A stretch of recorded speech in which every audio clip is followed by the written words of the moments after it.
815편입니다. 시편 19편 1절로 14절 말씀, 현저신 말씀 받습니다. 하늘이 하나님의 영광을 선포하고 궁창이 그 손으로 하신 일을 나타내는도다. 낮은 나에게 말하고 밤은 바에게 지식을 전하니 언어가 없고 들리는 소리도 없으나 그 소리가 온 땅에 통하고 그 말씀이 세계 끝까지 이르도다. 하나님이 해를 위하여 하늘의 장막을 베푸셨도다. 해는 그 방에서 나오는 신랑과 같고 그 길을 달리는 기뻐하는 장사 같아서 하늘 이 끝에서 나와서 하늘 저 끝까지 운행하며 그 온기에서 피하여 숨은 자 없도다. 여호와의 율법은 완전하여 영혼을 소송케 하고 여호와의 증거는 확실하여 우둔한 자로 지혜롭게 하며 여호와의 교훈은 정직하여 마음을 기쁘게 하고 여호와의 계명은 순결하여 눈을 밝게 하도다. 여호와를 경외하는 도는 정결하여 영혼까지 이르고 여호와의 규례는 확실하여 다 의로우니 금곧 많은 정금보다 더 사모할 것이며 꿀과 송이꿀보다 더 달도다. 또 주의 종이 이로 경계를 받고 이를 지킴으로 상이 크니이다. 자기 허물을 능히 깨달은 자 누구리요. 나를 스물 허물에서 벗어나게 하소서. 또 주의 종으로 보범죄를 짓지 말게 하사 그 죄가 나를 주장치 못하게 하소서.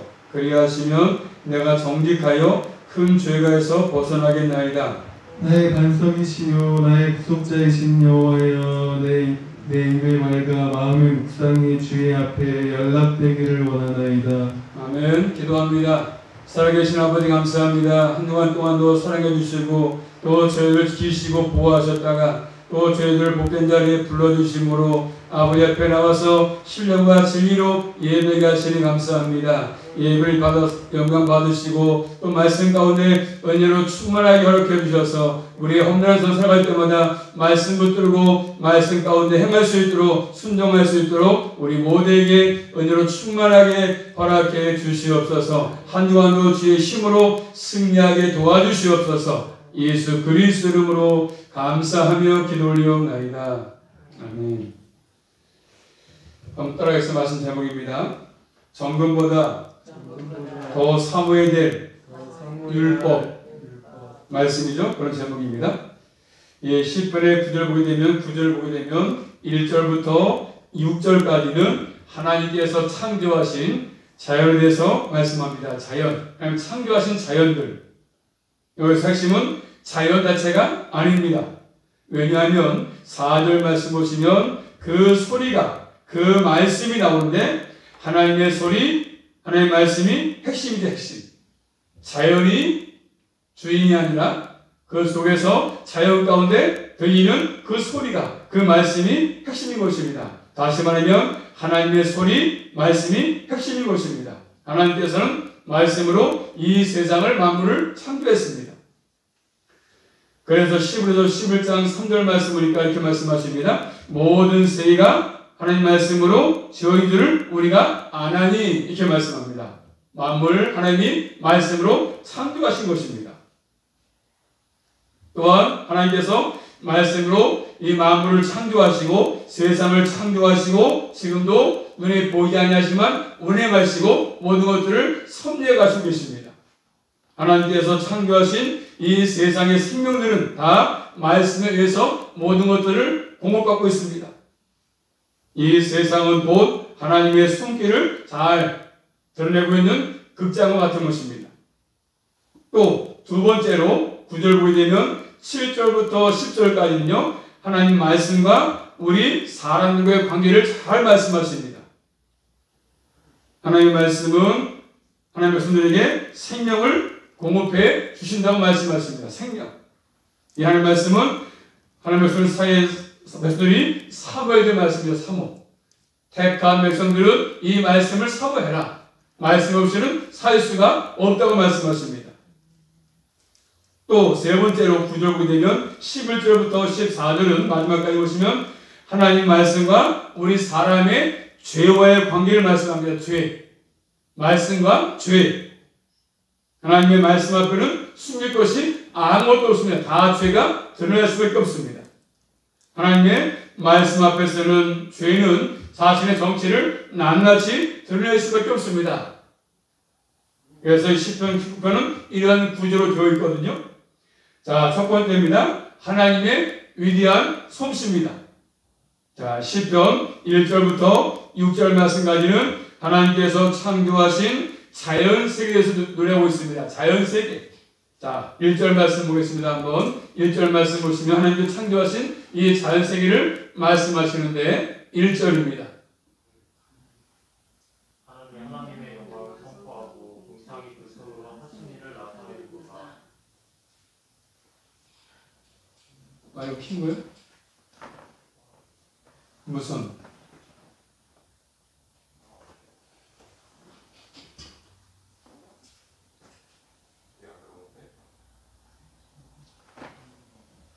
그래서 맞대 잘 나오잖아요.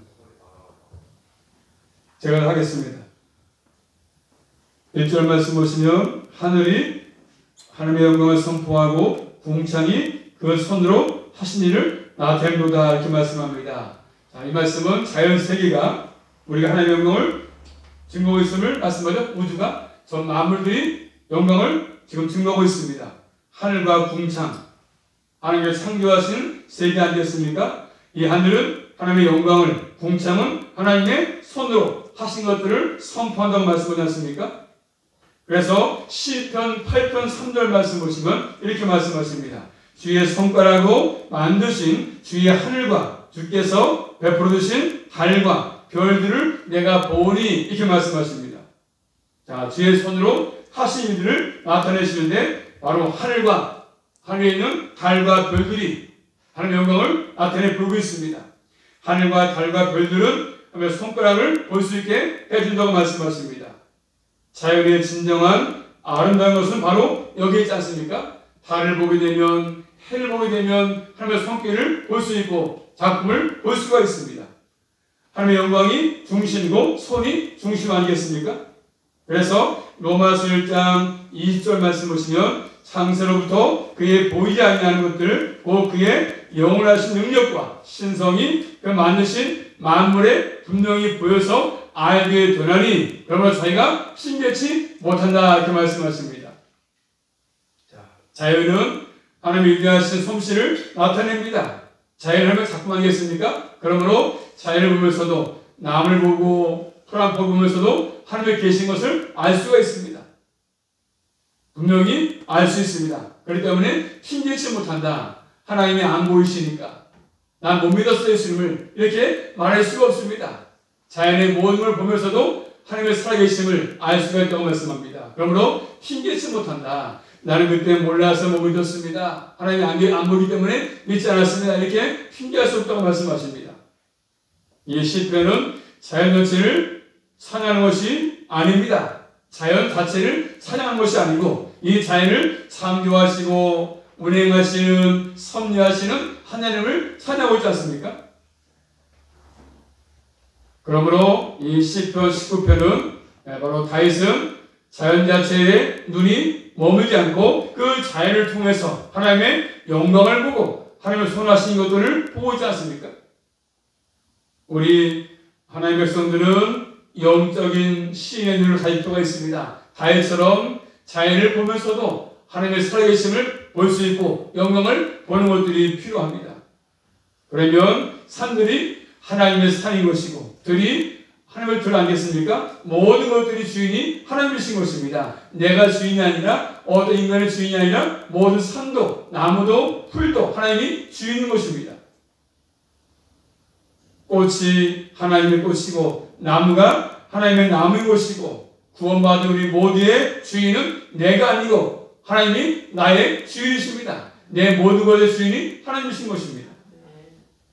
그 다음에 또 온 땅, 온 세계에 통하고 있는 하나님의 말씀을 볼까요? 말씀 보시면 2절부터 4절 말씀 보시면 같이 2절 4절까지 시작. 나는 나에게 말하고 감은 바에게 지식을 전하니 언어가 없고 들리는 소리도 없으나 그 소리가 온 땅에 통하고 그 말씀이 세계 끝까지 이르도다. 하나님이 해를 위하여 하늘의 장막을 베푸셨도다. 아멘. 자, 온 땅, 온 세계에 통하면서 말씀을 누리지 않습니까?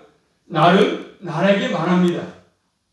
날은 나에게 말하는 데에서 하루, 데이, 다음 날에게 말합니다. 오늘 한날이 내일에게 말하고 있습니다. 또 밤은 밤에게 지식을 전하고 있습니다. 밤은 그 다음 날 밤에 지식을 계속 전하고 있습니다. 결국 창조주 하나님이 계시다는 것을 소리를 전하고 있습니다. 그렇지만 날은 날에게 말해도 들을 수가 없고 밤은 밤에게 지식을 전해도 우리는 들을 수가 없습니다. 모든 자의 마음이 침묵하는 것 같습니다. 침묵. 사람의 귀가 한계가 있습니다. 실제로 하나님의 소리가, 말씀의 소리가 마음을 통해서 들리고 있지만 우리는 들을 수가 없습니다. 하나님의 말씀이 온 세상을 통하고 있습니다. 아주 웅장하고 장엄한 소리 아니겠습니까? 그 메시지가 온 세상을 통하고 세계 끝까지 이를 만큼 엄청난 것입니다. 온 세상은 하나님의 영광을 지금 선포하고 있습니다. 자연 속에는 말씀이 있습니다. 자연은 계속적으로 하나님을 찬양하고 있습니다. 나무도 찬양하고 바다도 찬양하고 풀도 찬양하고 새도 찬양하고 모든 걸 찬양하고 있습니다. 그런데 사람은 이 소리를 듣지 못하지만 새가 노래하는 소리를 못 듣고 있지만 하나님은 창조주심을 이 세계는 온 세상을 통하는 언어로 지금 선포하고 있다는 것을 말씀하고 있습니다.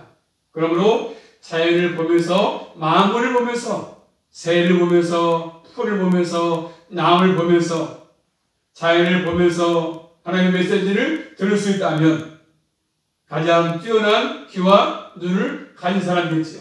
우리 모두는 자연을 보면서 주의 음성, 주의 말씀이 내 귀에 들려줄 수 있기를 주님의 이름으로 축복합니다. 귀와 눈, 자연을 보면서 자, 하나님이 계시구나.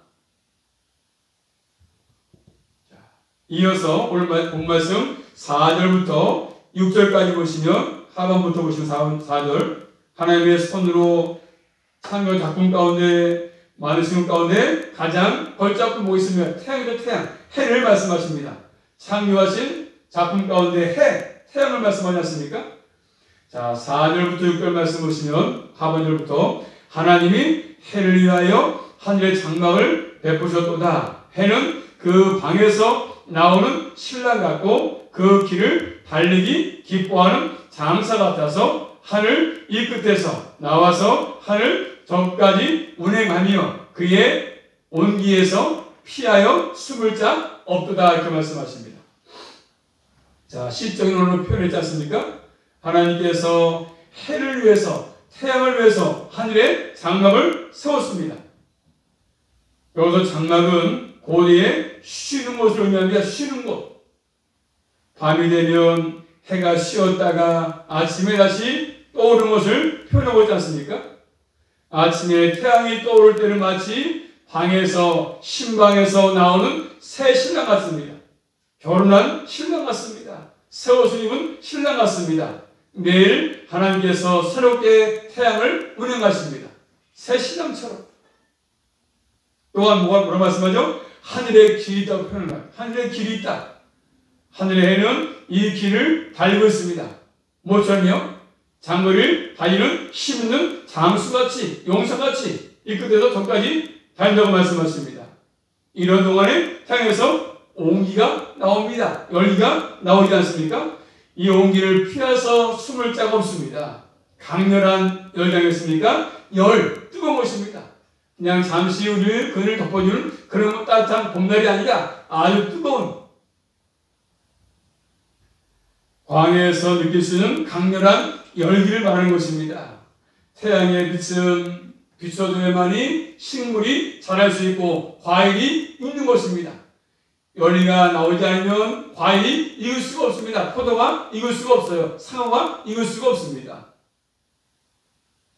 식물이 자라게 하고 과일들이 맛있게 익도록 하는 것입니다. 동시에 빛은 아주 강렬하기 때문에 대지를 황무지로 만들 수 있는 것입니다. 고대의 이방 사람들은 이 태양을 숭배했습니다. 이집트의 아톤 숭배로 태양을 숭배했습니다. 선 월십이었죠. 이들은 태양은 우주의 모든 것에 생명을 부여한다. 모든 것들을 밝혀주는 지혜의 원천이다 생각했습니다. 그렇지만 성경이 이렇게 말하고 있지 않습니다. 이 시편의 기자는 다윗은 해를 말하고 있지만 숭배의 대상으로 말하지 않습니다. 태양이 이만큼 엄청나니까 태양을 숭배하라 이렇게 말하고 있지 않습니다. 해는 하나님의 걸작품이지만 숭배의 대상이 될 수 없다고 말씀하십니다. 태양은 하나님께서 창조하셨고 하나님에 의해서 지금도 계속 운행되고 있지 않습니까? 그러므로 태양이 위대한 것이 아니고 태양을 가지고 온 자연 만물의 생명을 공급하시는 하나님이 주인인 것을 말씀하지 않습니까? 한번 따라하겠습니다. 하나님은 위대하신 분이십니다. 그분이 저 태양을 만드시고 지금도 운행하시면서 과일도 있게 하시고 황무지를 만들게 하시고 그분이 주인이십니다. 그래도 하나님이 위대한 분이시지 않습니까? 만물을 창조하신 분, 우리의 주인이신 분.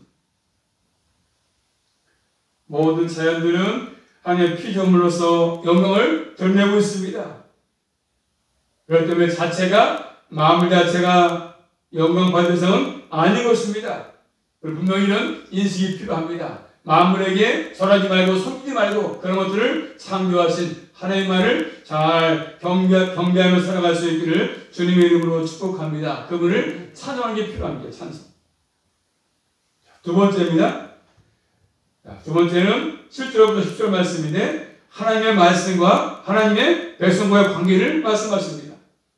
자, 7절부터 10절 말씀은 하나님 말씀과 하나님의 백성들과의 관계를 말씀하시는데 같이 읽어볼까요? 하면요 7절부터 10절입니다. 시작. 여호와의 율법은 완전하여 영혼을 소성케 하고 여호와는 증거는 확실하여 우둔한 자로 지혜롭게 하며 여호와의 교훈은 정직하여 마음을 기쁘게 하고 여호와의 계명은 순결하여 눈을 밝게 하는도다. 여호와는 경외하는 도는 정결하여 영원까지 이르고 여호와의 규례는 확실하여 다 의로우니. 네, 자 오늘 말씀하고 있습니까? 첫 번째 여호와 율법은 저 말씀은 율법은 증거는 교훈은 계명 도 이렇게 표현할 수 있지 않겠습니까? 하나님 말씀은 첫 번째 뭐라죠? 완전하다고 말씀. 완전하다 말씀은 완전합니다. 완전하지 않습니까? 불완전하지 않고 완전합니다. 두 번째는요 또 확실하다 확실하여 말씀은 확실합니다. 세 번째 말씀은 8절에 정직하여 그렇죠? 정직하다. 또 8절에 말씀은 순결하다. 순결하여. 또 9절 말씀 보시면 말씀은 정결하다. 정결하여 이렇게 말씀합니다. 또 9절 말씀 보니까 여호와의 말씀은 의롭다. 의로우니 이렇게 말씀하십니다. 확실하고 정직하고 순결하고 정결하고 의롭고 완전한 말씀이죠.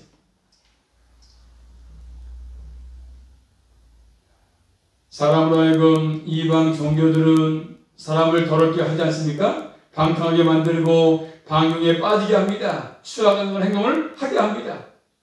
그래서 고대의 종교를 보게 되면 거의 성적 타락, 방종을 당연시했습니다. 그래서 남자끼리 가늠하게 만들고 행음하게 만들고 그런 것들을 섬기게 만들고 그렇지만 하나님을 경외하는 도는 그렇지 않습니다. 말씀은 순결합니다. 정결합니다. 사람을 더러움을 쉽게 만들고 깨끗하게 해야 되는 것이 말씀 아니겠습니까? 우리의 모든 추악한 죄악들을 말씀으로 예수의 피로 보혈로 깨끗하게 씻지 않습니까? 이 말씀은 택한 백성들에게 어떤 효력이 있습니까? 첫 번째, 영혼을 소송케 합니다. 말씀 7절입니다. 같이 해볼까요? 7절 시작. 여호와의 율법은 완전하여 영혼을 소성케 하고 여호와의 증거는 확실하여 우둔한 자로 지혜롭게 하며. 자, 영혼을 소송합니다. 영혼. 하나님의 말씀은 사람의 생명에 절대로 필요하지 않습니까? 말씀은 우리 영혼을 회복합니다. 병든 영혼들 회복하게 만들죠. 죽은 영혼 회복하게 만드는 것입니다. 양식, 우리가 하여금 새로운 힘을 공급해가지고 주는 것처럼 말씀은 우리 사람의 영혼에 새로운 힘을 공급해 주는 것입니다. 내적인 양식을 공급해 주는 것입니다. 그래서 택한 백성으로서 정당하게 살도록 해주는 것입니다.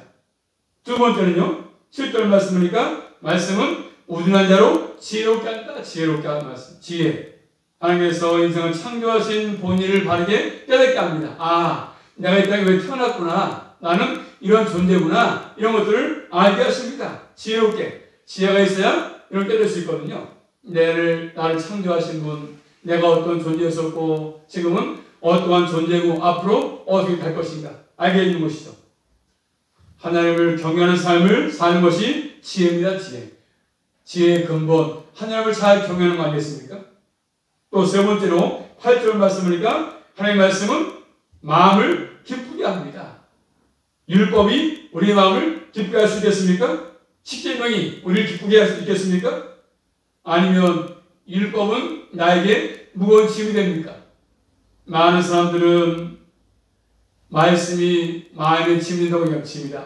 무겁다 얘기합니다. 그렇지만 정말로 주님을 사랑하는 사람들은 말씀이 나를 기쁘게 합니다. 무거운 짐이 아니라 기쁜 것이죠. 또 네 번째로 8절 말씀이니까 눈을 밝게 해줍니다. 눈. 새로운 힘을 공급한다. 그런 의미가 포함되어 있습니다. 말씀 찾아볼까요? 사무엘상 14장 말씀 보시면 사무엘상 14장 25절부터 20절 말씀 보시면 한번 사무엘상 14장 25절로 27절 말씀 보시면 사무엘상 14장 25절부터 27절 말씀 다 같이 볼까요? 시작. 그들이 다 숲으로 들어간즉 땅에 꿀이 있더라. 백성이 숲으로 들어갈 때 꿀이 흐르는 것을 보고도 그들이 맹세를 두려워하여 손을 그 입에 대는 자가 없으나 요나단은 그 아비가 맹세로 백성에게 망할 때 듣지 못하였으므로 손에 가진 지팡이 끝을 내밀어 꿀을 찢고 그 손을 돌이켜 입에 대매 눈이 밝아졌더라. 아멘. 자, 누가요? 요나단이 꿀을 먹고 저들이 밝아졌다. 밝아졌다 눈이. 새로운 힘을 얻었음을 의미합니다. 꿀을 먹고 새로운 힘을 얻어서 요나단이 이랬음을 말씀해 주고 있습니다. 그러므로 7절과 8절 말씀은 시편 1편의 말씀과 같이 율법을 즐거워하고 묵상하는 사람이 누게 될 복인 것을 말씀하십니다. 시편 1편을 우리가 바르게 이해해야만이 오늘 19편을 올바르게 이해할 수 있습니다. 하나님의 백성은 이런 말씀의 사람으로 이 땅에서 살아야 될 것이고 서야 될 것을 말씀하고 있습니다. 이것이 이 세상 사람과 다른 점 아니겠습니까? 우리 주님 말씀했습니다. 너희가 사람이 떡으로만 살 것이 아니고 하나님의 입으로 나오는 모든 말씀으로 산다고 했습니다. 세상 사람들은 육신의 양식만 추구하지만 우리 영혼은 말씀을 먹어야 말씀으로 산다고 말씀했습니다. 그러므로 말씀을 사모하시고 말씀을 잘 들어서 우리 영혼이 병들지 아니하고 새로운 힘을 얻어가지고 힘있게 주님을 잘 섬겨갈 수 있기를 주님의 이름으로 축복합니다. 말씀을 들어야 살 수 있으면 말씀을 먹어야 살 수 있습니다. 말씀 먹지 않으면 영혼이 병들어요. 주님과 멀어집니다. 주님과 동일 수밖에 없습니다. 우리 모두는 늘 말씀을 사모하시며 말씀을 잘 받아먹어서 우리의 신앙생활에 영육간에 강건할 수 있기를 주님의 이름으로 축복합니다. 말씀으로 사는 것이죠. 택한 말씀들은 우리 주님도 이런 삶을 살았습니다. 이렇게 살아가는 택한 백성들은 10절 같이 고백할 수밖에 없습니다. 10절 말씀입니다. 같이 한번 본 말씀 시작. 금 곧 많은 정금보다 더 사모할 것이며 꿀과 송일꿀보다 더 달도다. 아멘. 자, 금보다 그래서 이 땅의 금보다 이 땅의 돈보다 그렇죠? 곧 많은 정금보다 순금보다 더 사모한다. 뭐를요? 말씀을. 금보다 더 귀하다. 더 달다. 이렇게 말씀하고 있습니다. 순금, 정금 사람들이 가장 중요시 여기는 재산이죠. 재산. 고대의 가치 있게 여기는 물질이면 물질. 단맛의 꿀은 고대의 중요한 양식이었습니다. 그런 것처럼 하나님 말씀은 가장 소중하고 가장 단맛을 주는 영적인 양식인 것을 말씀합니다. 다윗이 고백하지 않습니까? 주의 말씀이 어찌 그리 단디요 어찌 그리 좋은지요. 하나님 백성들은 말씀에 대해서 이런 고백하는 삶을 사는 것이 필요합니다. 하나님의 백성들은 이 말씀 위에 내 신앙의 집을 짓고 사는 것들이 필요하고 늘 말씀으로 공급받고 말씀이 내 인생에 비치고 내 길에 등이기 때문에 늘 말씀을 사모하시며 순종하시며 사는 것들이 우리에게 필요합니다. 이런 고백을 다윗같이 하시면서 우리 모두는 끝까지 말씀을 잘 받아먹어서 신앙이 병리지 않고 흔들리지 않도록 삶과 조심할 수 있기를 주님의 이름으로 축복합니다. 말씀. 마지막 세 번째로 하나님의 말씀과 함께한 자의 소원이 있습니다. 소원. 자, 11절부터 14절 말씀 보십니다. 한번 시작. 또 주의 종이 이로 경계를 받고 이를 지킴으로 상이 크니이다. 자기 허물을 능히 깨달을 자 누구리요. 나를 스물 허물에서 벗어나게 하소서. 또 주의 종으로 고범죄를 짓게 말게 하사 그 죄가 나를 주장치 못하게 하소서. 그리하시면 내가 정직하여 큰 과에서 벗어나겠나이다. 나의 반석이시요 나의 구속자이신 여호와여, 내 입이 맑아 마음의 묵상이 주의 앞에 연락되기를 원하나이다. 아멘. 자, 하나님 말씀 앞에서 우리 모든 사람들은 모든 죄악들이 다 드러날 수밖에 없습니다. 말씀을 딱 펼쳐놓으면 거울되기 때문에 내 죄악들이 다 드러납니다. 말씀을 벗어날 수 있는 사람은 아무도 없습니다. 말씀은 심판에 관한 심판. 우리 모든 죄악들 다 드러낼 것입니다. 4절부터 6절까지 나오는 그 태양, 해, 이런 모든 것들, 그 마무리 피할 수 없는 것처럼 해를, 태양의 모든 마무리 피할 수 없는 것처럼 율법을 피해서 숨을 수가 없다고 말씀하십니다. 아무도 그 말씀 앞에서 숨을 자가 없습니다. 내 죄악을 감출 자가 없습니다. 다 드러납니다.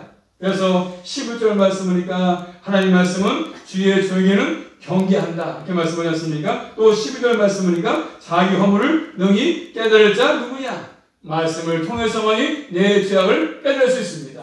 다윗은 말씀을 보면서 깨달았습니다. 자신의 허물을 누가 깨달을 수 있겠습니까? 하나님의 말씀만이 진정으로 나의 허물을 볼 수 있습니다.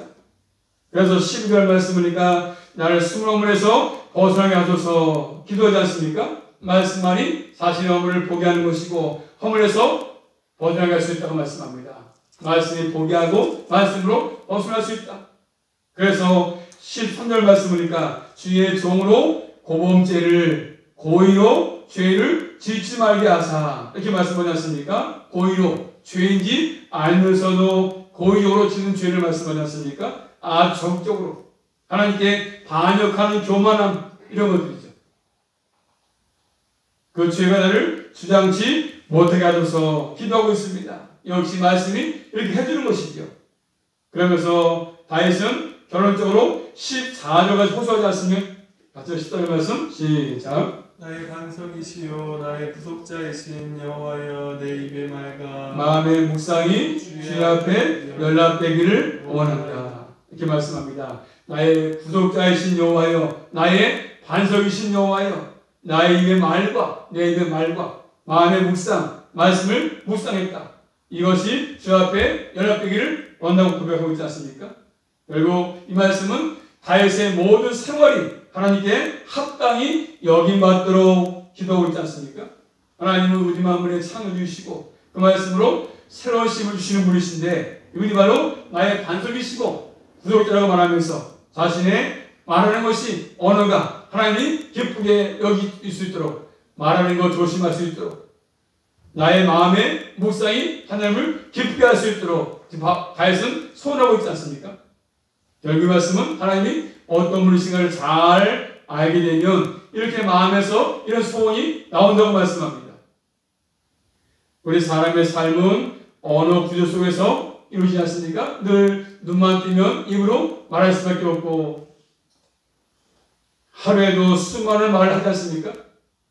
이런 말들이 하나님께 받아들일 수 있도록 하나님이 합당히 여길 수 있도록 말을 잘하라고 말씀합니다. 또 하루에도 수없이 많은 생각들, 이 생각이 하나님이 합당히 여기는 생각들인가, 기쁘시게 하는 생각들인가, 이런 것들을 생각하며 살라고 말씀하십니다.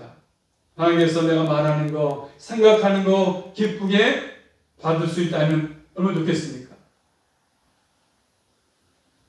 자, 오늘 시편에서 가장 이 말씀은 위대한 시고 가장 뛰어난 서종시 아니겠습니까? 그러므로 우리 모두는 다시 한번 말씀을 기억하고 하나님의 창조하신 마음을 보면서 또 모든 것을 보면서 다시 한번 하나님의 위대하심을 깨닫고 또 말씀 가운데 우리의 신앙의 집을 잘 지어서 넘어지지 않고 말씀을 늘 깊이 묵상하면서 말씀을 사모하시면서 일생을 살아갈 수 있기를 주님의 이름으로 축복합니다. 기도합니다. 살아계신 아버지 감사합니다. 하나님의 말씀이 얼마나 소중한지 아버지 정금보다도 귀하고 꿀보다 달다고 말씀합니다. 저희들 아버지 하나님 입으로만 하지 않게 도와주시고 늘 말씀을 귀하게 여기며 또 말씀을 사모하게 하시고 또 말씀에 순종하게 하셔서 더욱더 하나님의 위대하심을 찬양하며 살아갈 수 있도록 우리 모두에게 은혜와 믿음으로 충만하게 허락해 주시옵소서. 한 주간도 말씀을 들고 승리하게 도와주시옵소서. 예수 그리스도 이름으로 감사하며 기도 올리옵나이다. 아멘.